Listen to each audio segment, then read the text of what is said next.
Good morning dear friends, this is DS Meena from सेंटेशन public school Ajitgarh. और अपन पढ़ रहे थे सॉल्यूशन चैप्टर। तो इसमें कुछ फॉर्मूले और मैंने आपको बताया था और कुछ क्वेश्चंस भी आपको दिए थे। आई होप आपने कर लिए होंगे, और यदि किसी क्वेश्चन में कोई प्रॉब्लम है तो आप मेरे से पूछ सकते हो। मोलैरिटी जो है उसके कुछ फॉर्मूले और है जो बाकी रह गए हैं, वो अपन देख लेते हैं। तो कोई भी जो सॉल्यूशन है उस सॉल्यूशन का रिजल्टिंग सॉल्यूशन अपने पास में है, तो उनकी जो मोलैरिटी डिफरेंट है दो सॉल्यूशंस की, और उनका वॉल्यूम भी डिफरेंट है। ऐसे सॉल्यूशंस को मिक्स कर दे और मिक्स करने के बाद जो न्यू रिजल्टिंग सॉल्यूशन बनता है, उस न्यू रिजल्टिंग सॉल्यूशन की यदि अपन को मोलैरिटी कैलकुलेट करनी हो तो अपन क्या करें, देख लीजिए। आप यहाँ डाल सकते हो term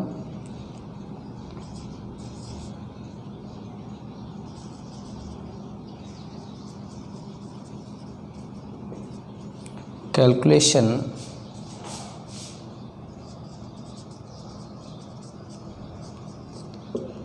molarity of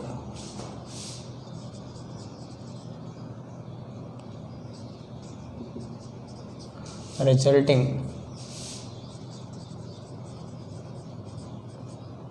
solution. Calculation molarity of resulting solution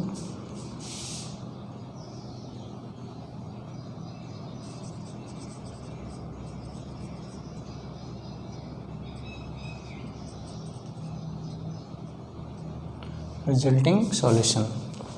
तो जैसे हम molarity equal to M1V1 plus M2V2 by V1 plus V2, इस फॉर्मूले को अपन क्या करेंगे, अप्लाई करेंगे। M1 equal to M1V1 plus M2V2 by V1 plus V2। एक क्वेश्चन देखते हैं इस पर अपन।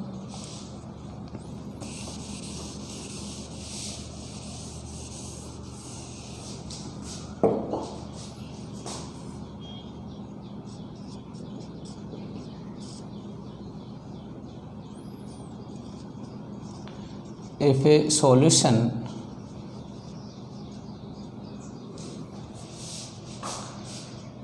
is formed by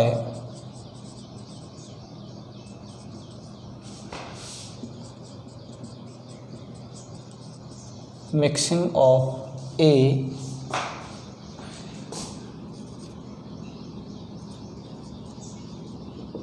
solution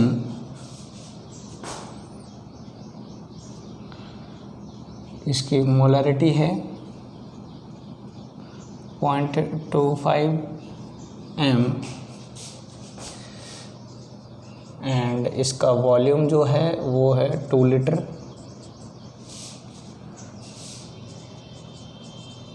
and second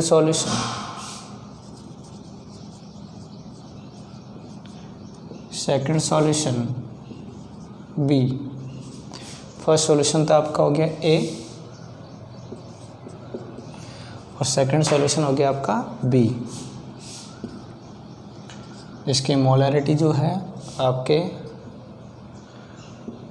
0.40 and B जो है इसका आपके 5 litre. Then what will be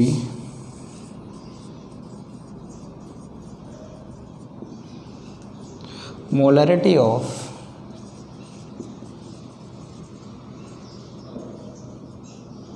resulting solution।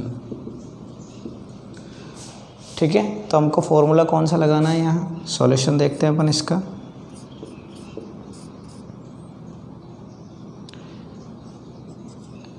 Molarity of resulting solution equal to M1V1 plus M2V2 by V1 plus V2। ठीक है, तो यहाँ देख लीजिए आप लोग, यहाँ पर अपन पहले डेटा लिख लेते हैं क्या क्या है अपने पास में। M1 क्या है 0.25 m, V1 क्या है 2 लीटर, M2 जो है वो आपका 0.40 m है एंड V2 क्या है आपका 5 लीटर। देख लीजिए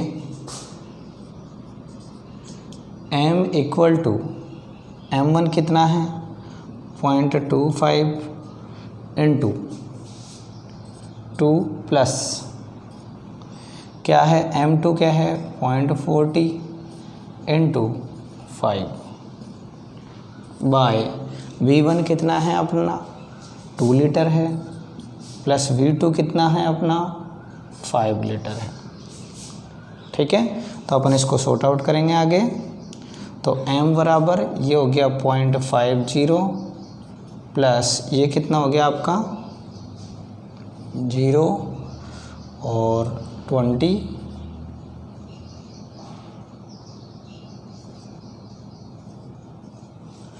ठीक है, तो यहाँ पर आ जाएगा आपके 2.00। ठीक है, तो यहाँ पर अपन नीचे क्या आ गया, इसको अपन जोड़ देंगे तो कितना आ गया 7। तो इसको अपन सॉर्ट आउट करते हैं। तो देखिए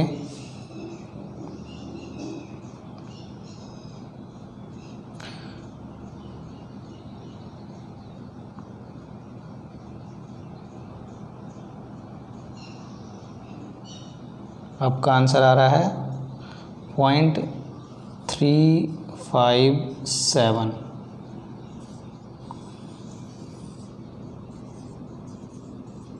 रिजल्टिंग सॉल्यूशन जो है उसकी मोलरिटी आपकी क्या आएगी 0.357। वापिस समझ लीजिए इसको। If A solution is formed by mixing of a solution जो है उसकी क्या क्या कंडीशन है, मोलरिटी इसकी 0.25 है और वॉल्यूम जो है वो 2 लीटर, और सेकंड सॉल्यूशन जो है वो बी है, इसकी मोलरिटी 0.40 है और वॉल्यूम जो है वो 5 लीटर है। Then what will be molarity of resulting solution. अब रिजल्टिंग सॉल्यूशन के अपन को मोलरिटी कैलकुलेट करनी है तो अपन फॉर्मूला लगाएंगे M1 V1 plus M2 V2 by V1 plus V2। तो अपने पास में M1 0.25 है, V1 आपका 2 लीटर है, M2 आपका 0.40 है और V2 जो है आपका कितना है 5 लीटर है। नीचे करेंगे V1 प्लस V2, V1 कितना है 2 लीटर और V2 कितना है 5 लीटर। इसको सॉर्ट आउट करेंगे अपन, अपना आंसर आएगा मोलरिटी 0.357। आप इसकी यूनिट लगाना चाहो तो लगा सकते हैं यहाँ पे, मोल पर litre, mole litre inverse. Clear है, ये आपका जो है फाइनल आंसर हो जाएगा। फटाफट इसका स्क्रीनशॉट ले लीजिए।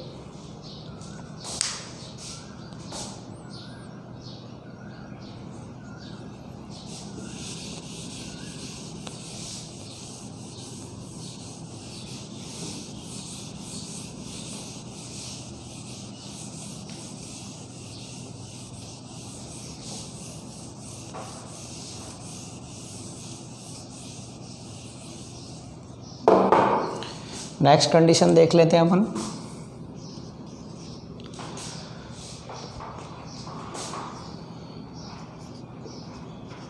When N1 moles of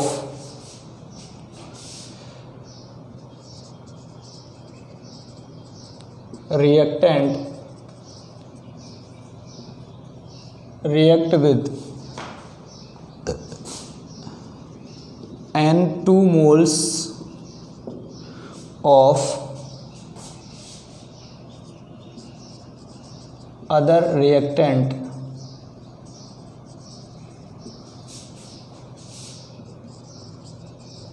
then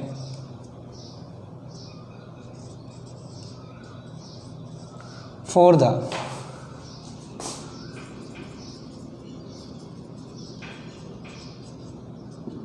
calculation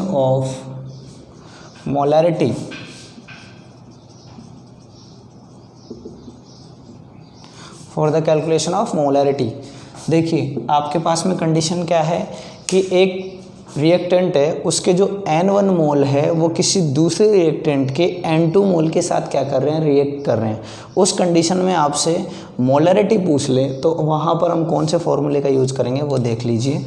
आपके पास में है मोलरिटी, अपने पास में क्या है, मोलरिटी जो है वो किस तरह से अपन को आगे आके डिफाइन होगी, तो M1V1 by N1 equal to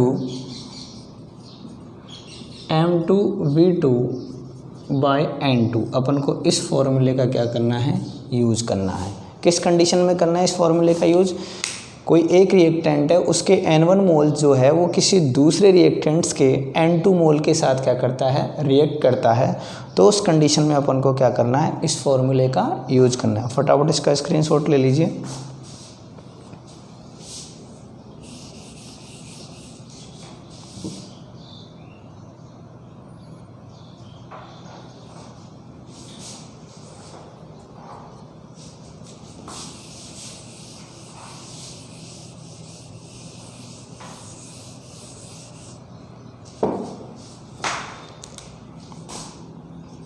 C condition है कि कभी कभी सॉल्यूशन में हमको सॉल्यूशन की जो होती है वो स्ट्रेंथ गिवन होती है, स्ट्रेंथ गिवन होती है। उस कंडीशन में अपन जो है मोलरिटी कैसे कैलकुलेट करेंगे, तो when strength of solution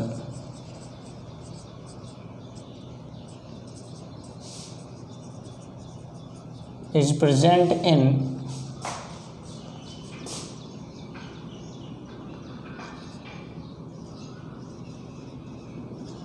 solution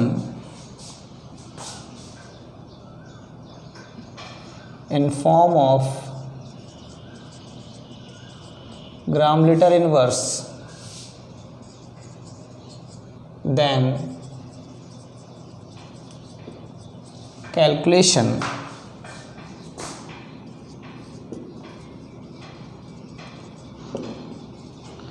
of molarity.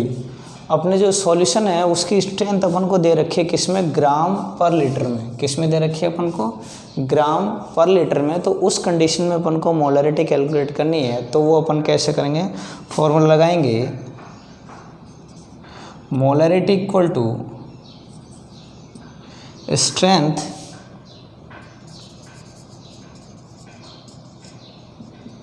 In gram per litre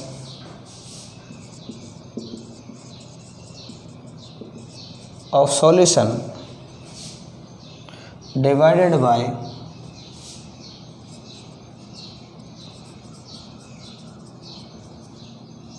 molecular weight of solute।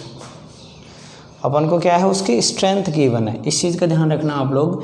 यदि आपको सॉल्यूशन में क्या है, सॉल्यूशन की स्ट्रेंथ गिवन है, तो उस कंडीशन में आपको क्या करना पड़ेगा, वहाँ पर मोलरिटी कैलकुलेट करनी होगी। तो ये फॉर्मूला लगाना है, strength in gram per litre of solution bye molecular weight of solute. Solute जो है उसका हम क्या रख देंगे, मॉलिक्यूलर वेट रख देंगे। इसका स्क्रीनशॉट ले लीजिए।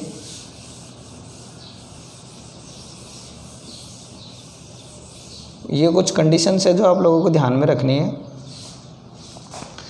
कभी कभी जो है परसेंट जो है वो सॉल्यूट का दे दिया जाता है। उस कंडीशन में अपन क्या करेंगे,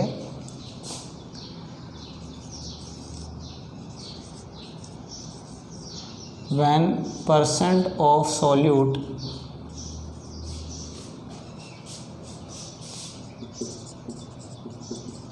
is given, then calculation of molarity.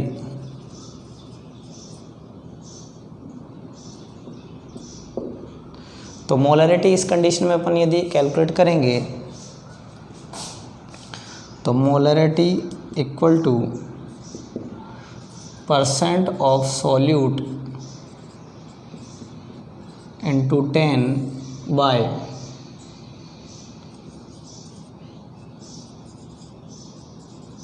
Molecular weight of solute. ये जितने फॉर्मूले इन पे अपन क्वेश्चंस भी करेंगे, ठीक है। पहले अपन इनको लिख लेते हैं, उसके बाद अपन क्वेश्चंस पे आएंगे। इसका स्क्रीनशॉट ले लीजिए।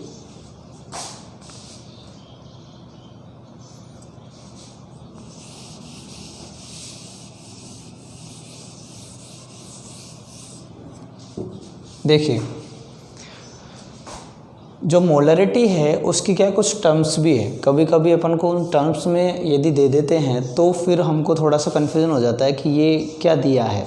तो वो टर्म्स यदि अपन समझ जाएंगे तो फिर अपन को दिक्कत नहीं रहेगी। तो जैसे कभी कभी बोल दिया जाता है, मैं सारे टर्म्स लिख रहा हूँ यहाँ पे। ए है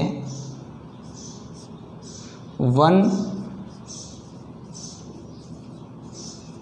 मोलार सॉल्यूशन, कभी कभी लिख दिया जाता है 1 मोलार सॉल्यूशन। सेकंड है 2 मोलार सॉल्यूशन, ठीक है। थर्ड है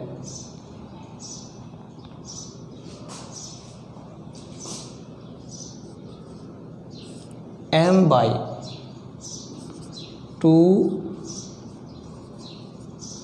molar solution,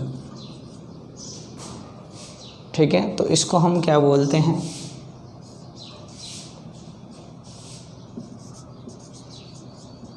semi molar solution, ठीक है। और सेमी मोलर सॉल्यूशन को आप क्या लिख सकते हो, 0.5 मोलर सॉल्यूशन। 0.5 मोलर सॉल्यूशन, क्योंकि सेमी जो है m/2 का मतलब क्या हो गया, 1/2। तो 1/2 को हम क्या लिख सकते हैं, 0.5 लिख सकते हैं, ठीक है। नेक्स्ट है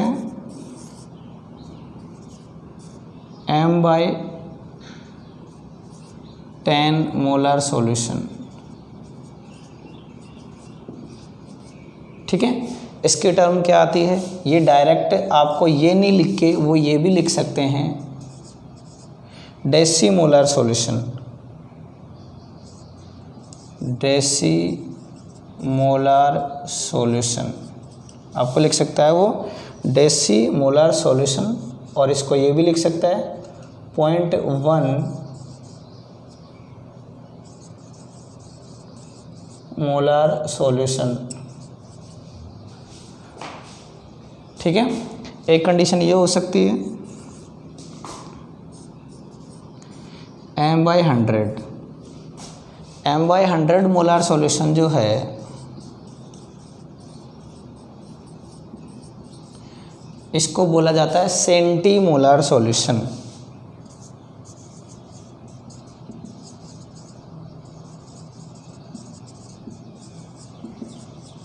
इसको क्या बोला जाता है, सेंटीमोलार सॉल्यूशन। और यदि हम इसको और आगे सॉल्व करेंगे तो 0.01 मोलार सॉल्यूशन, इस तरह से हम इसको लिख सकते हैं, ठीक है। और यदि आगे जाता है ये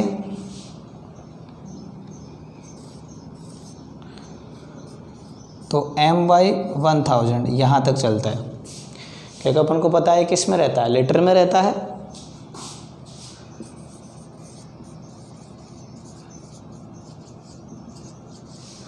m/1000 मोलार सॉल्यूशन का मतलब होता है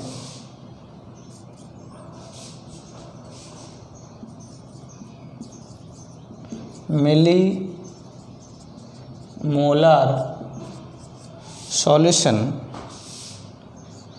और 0.001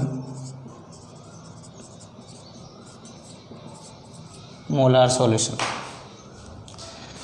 तो देखिए 1 molar solution, 2 molar solution, m/2 molar solution यानी सेमी मोलर सॉल्यूशन बोलेंगे उसको। m/10 मोलार सॉल्यूशन जो होता है उसको हमको क्या बोलेंगे, डेसीमोलर सॉल्यूशन बोलेंगे। m/100 है तो वो क्या हो गया, सेंटीमोलर सॉल्यूशन हो गया। आपको कहीं पे लिख दिए कि सेमी मोलर सॉल्यूशन है। सेमी मोलर सॉल्यूशन का मतलब क्या है कि वहाँ पर मोलरिटी जो है वो कितनी है, 0.5 है। वहाँ पर मोलरिटी कितनी है, 0.5 है। आपसे कोई बोल दे ये नहीं लिखा हुआ है, यहाँ पे लिख दे डेसीमोलर सॉल्यूशन, इसका मतलब वह मोलरिटी कितनी है, 0.1 मोलर है। कितनी मोलरिटी है, 0.1 है। आपको डेसी भी नहीं लिखा तो यह लिख दिया डायरेक्ट m/10। m/10 का मतलब क्या है, 0.1 मोलरिटी है उस सॉल्यूशन की। आपको लिख दिया m/100 या फिर आपको डायरेक्ट दे दिया जाए सेंटीमोलर सॉल्यूशन, इसका मतलब उस सॉल्यूशन की मोलरिटी क्या है, 0.01 है। और यदि आपको बोल दे वो मिली मोलर सॉल्यूशन, इसका मतलब उस सॉल्यूशन की मोलरिटी कितनी है, 0.001। क्या है, 0.001 मोलार सॉल्यूशन। क्लियर है ये चीज़, स्क्रीनशॉट ले लीजिए इसका।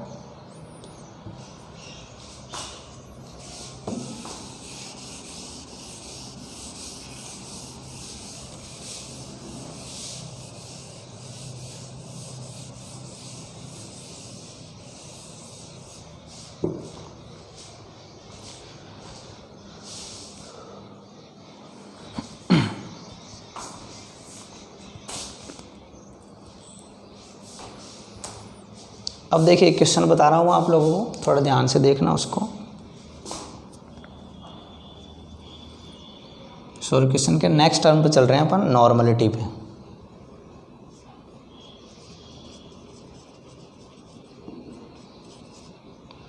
किस पे चल रहे हैं, नॉर्मलिटी। कंसंट्रेशन कैलकुलेशन की नेक्स्ट टर्म है ये। इसको थोड़ा सा आपको ध्यान में रखना है क्योंकि इसके जो फॉर्मूले हैं वो ही काफ़ी, और वैसे तो बहुत इजी है, ऐसी कोई दिक्कत नहीं है। आप लोग इसको ध्यान से देखोगे तो बड़ा इजी है, अच्छे समझ में आएगा, लेकिन फिर भी अपन को इसको थोड़ा देखना अच्छे से। देखिए, number of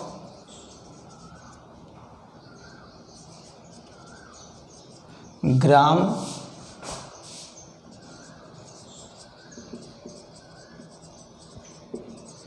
equivalents of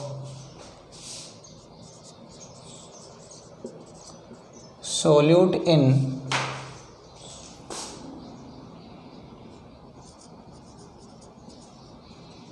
per liter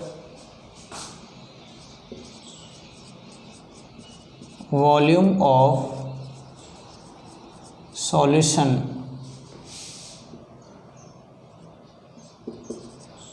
is known as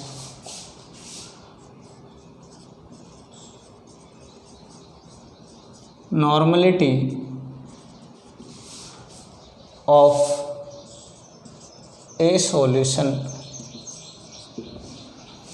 तो डेफिनेशन मैंने लिख दी है, number of gram equivalents of solute in per litre volume of solution is known as normality of a solution. देखिए एक नया वर्ड आया यहाँ पे, ग्राम इक्विवेलेंट्स। तो ये ग्राम इक्विवेलेंट्स जो है वो अपन को ध्यान में रखना है। देखिए यहाँ पर इसको रिप्रेजेंट करते हैं, इट्स डिनोटेड बाय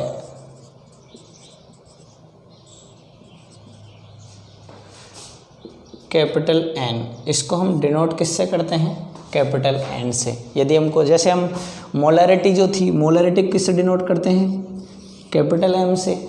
इसी तरह जो नॉर्मलिटी है उसको किससे डिनोट करेंगे, कैपिटल एन से। अब मैं इसके जो फॉर्मूले हैं वो मैं आप लोगों को बता रहा हूँ, आप फटाफट इसका जो है स्क्रीनशॉट ले लीजिए। फॉर्मूले के इसके ज़्यादा इसको रेज करना होगा।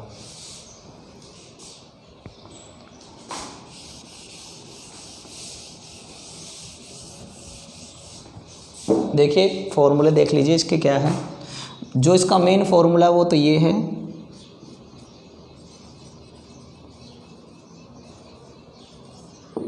Normality equal to gram equivalents of, normality equal to gram equivalents of solute.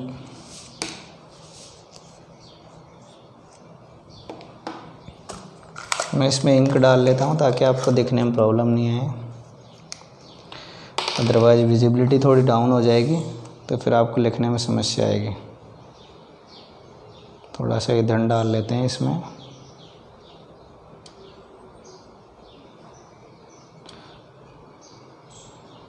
आपको पिछले लेक्चर में जो न्यूमेरिकल्स मिले थे उन न्यूमेरिकल्स में किसी न्यूमेरिकल में कोई दिक्कत हो तो आप पूछ सकते हो, कोई दिक्कत नहीं है, बट करने आपको ही पड़ेंगे बेटा। जब तक करोगे नहीं तब तक पता नहीं चलेगा मैटर आपको समझ में आ रहा है नहीं आ रहा है। तो प्लीज़ आप लोग कोशिश करें उनको टाइम पे करने की, क्योंकि आगे इसमें ये है कि जैसे जैसे आप आगे बढ़ोगे आपके बर्डन बढ़ता जाएगा। ठीक है, तो अपन पढ़ते हैं इसको। नॉर्मलिटी जो है उसका फॉर्मूला बता रहा हूँ आप लोगों को। ग्राम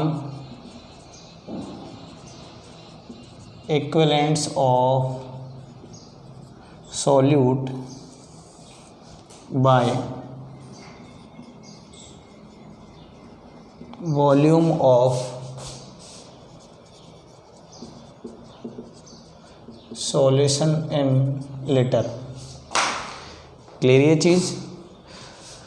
ग्राम equivalents of solute by volume of solution in litre. अब देखिए आपने मोलरिटी जब पढ़ी थी तो ये जो टर्म है ये तो आपको पता थी, लेकिन ये जो टर्म है ये नई आई है। तो इस टर्म के बारे में अपन जानेंगे ये क्या है।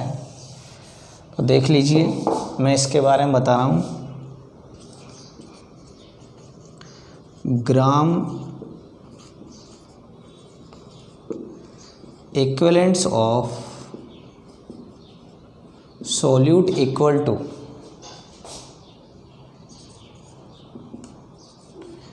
given weight of solute by equivalent weight of solute। Clear है?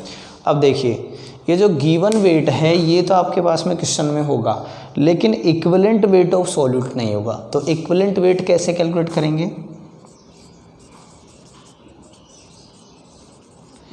Equivalent weight of solute equal to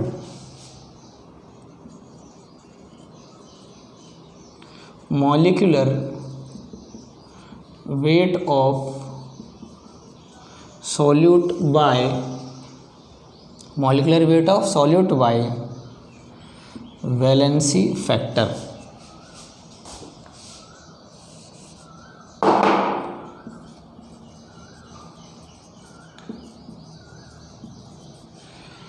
क्या आएगा? Valency factor.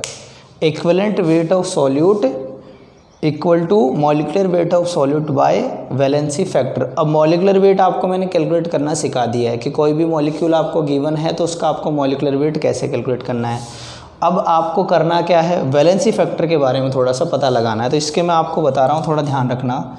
वैलेंसी फैक्टर के बारे में बता रहा हूँ।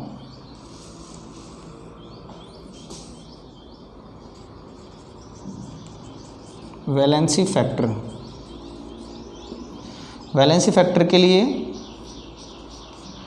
फॉर एसिड, एसिड यदि आपके पास में है तो H प्लस आयंस, जितने H प्लस आयंस वो रिलीज कर सकता है वो उसका क्या होगा?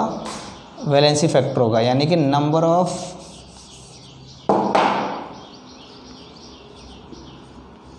Of releases H plus ions. ठीक है, यदि आपके पास में बेस है तो number of releases OH minus ions, and यदि आपके पास में सॉल्ट है तो सॉल्ट के लिए पॉजिटिव और नेगेटिव चार्ज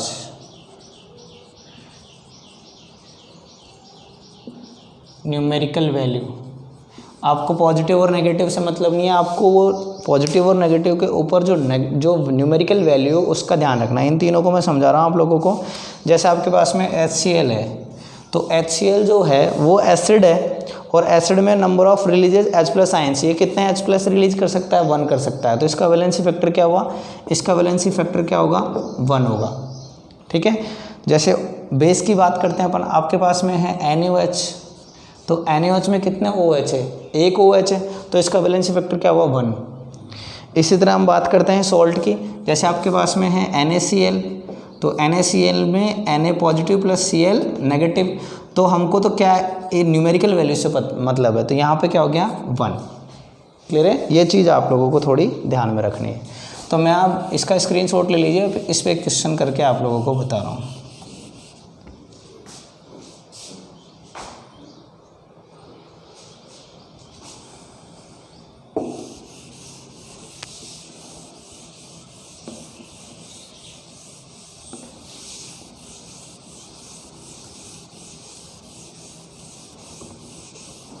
मैं नॉर्मलिटी के फॉर्मूलों को यहाँ साइड में लिख रहा हूँ और फिर यहाँ क्वेश्चन सॉर्ट आउट करेंगे ताकि आपको फॉर्मूलों से दिक्कत नहीं रहे। नॉर्मलिटी फॉर्म शॉर्ट फॉर्म में लिख रहा हूँ मैं, normality equal to gram equivalents of solute by volume of solution in litre. Gram equivalents equal to weight of solute by equivalent weight, and equivalent weight equal to क्या पढ़ा था अपन ने, molar mass of solute by valency factor. ये तीनों फॉर्मूले आप लोगों को ध्यान में रखें जब अपन क्वेश्चन करेंगे। Normality gram equivalent of solute by volume of solution in litre, gram equivalent weight of solute by equivalent weight, and equivalent wait यदि कैलकुलेट करना है तो molar mass of solution bye valency factor. अब देखिए अपन start करते हैं यहाँ से, मैं क्वेश्चन लिख रहा हूँ 400 gram of NaOH is dissolved in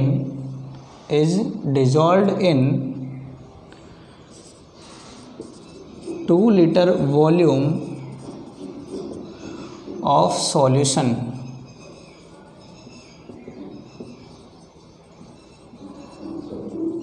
Then what will be its normality.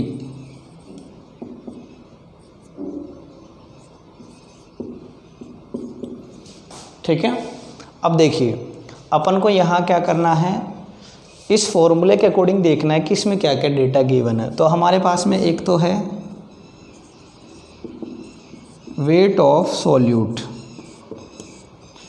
Wait of solute कितना है 400 ग्राम, एक आपके पास में वॉल्यूम, एक आपके पास में क्या है वॉल्यूम है कितना है 2 लीटर। अब देखो इनसे काम बन जाएगा क्या, कोशिश करते हैं। सबसे पहले हमको नॉर्मलिटी में क्या चाहिए, gram equivalents of solute by volume of solution in litre.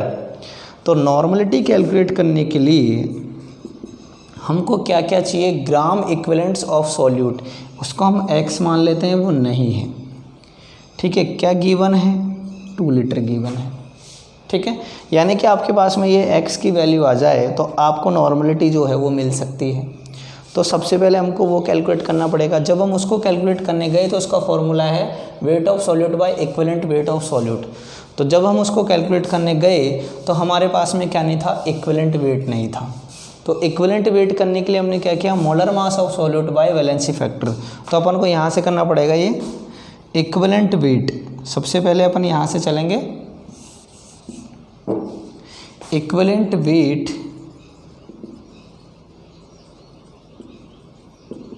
Wait of solute. तो इक्विवेलेंट वेट के लिए मोलर मास कितना है 40 ग्राम होता है सोडियम हाइड्रोक्साइड का। मैं आप लोगों को पहले बता चुका हूँ, वापस बता रहा हूँ मैं आपको। 23 + 16 + 1 दिस विल बी 40 ग्राम। कोई दिक्कत इसमें 40 रख दिया। वैलेंसी फैक्टर इसका क्या होगा, NaOH में कितने OH है, NaOH क्या है, एक बेस है, और बेस का वैलेंसी फैक्टर क्या होता है, जितने OH नेगेटिव आयंस वो क्या कर सकता है, रिलीज कर सकता है। ध्यान रखना, रिलीजेबल वर्ड आपको ध्यान में रखना है, प्रेजेंट कितने उससे मतलब नहीं होता, रिलीज कितने कर सकता है, H+ हो या OH- हो, तो रिलीज कितने कर सकता है ये OH, तो यहाँ पर रख लेंगे 1, तो कितना आ गया 40 ग्राम, 40 ग्राम इसका इक्विवेलेंट वेट ऑफ सॉल्यूट आ गया। अब अपने पास में ये वैल्यू आ गई, तो इससे अपन क्या कर सकते हैं, ये कैलकुलेट कर सकते हैं। तो gram equivalent of solute equal to weight of solute कितना दे रखा है अपन को, 400 ग्राम, कितना दे रखा है 400 ग्राम, और इक्विवेलेंट वेट आपका कितना है 40 ग्राम, तो कितना आ गया 10। क्लियर है। अब हमको क्या करनी है, नॉर्मलिटी कैलकुलेट हो जाएगी आपकी।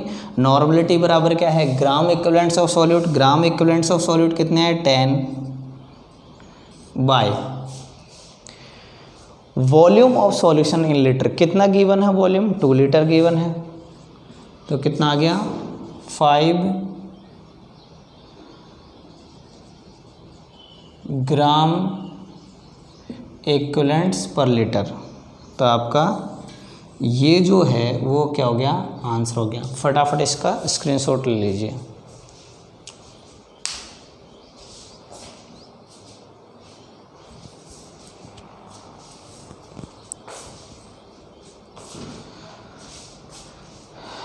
ठीक है, मैं आपको एक क्वेश्चन होमवर्क के लिए दे रहा हूँ, आप लोगों को ट्राई करना है। एक क्या मैं 2-3 देता हूँ ताकि आपकी प्रैक्टिस बनी रहे।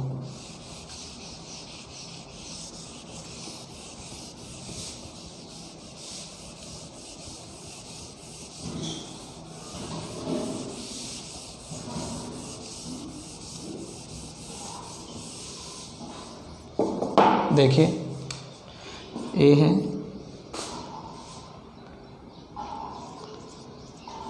60 gram of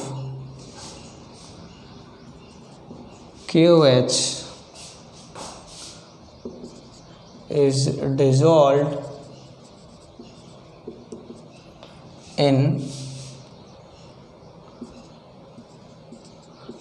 2 liter volume of H2,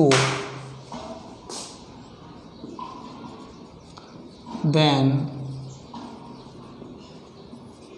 what will be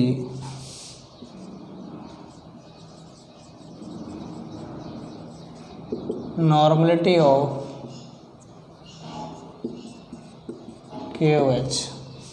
first question आपको ये करना है। बी है 980 gram of H2SO4 is dissolved in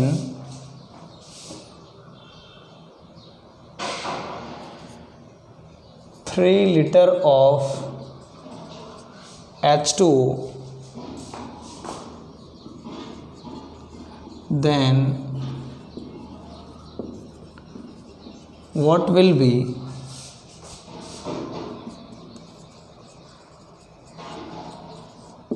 normality of solution।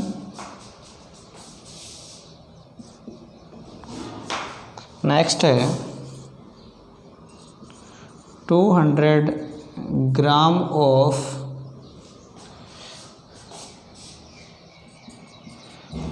H3PO4 dissolved in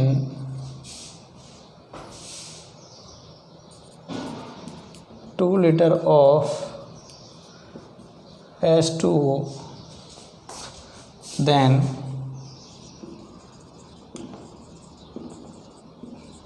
what will be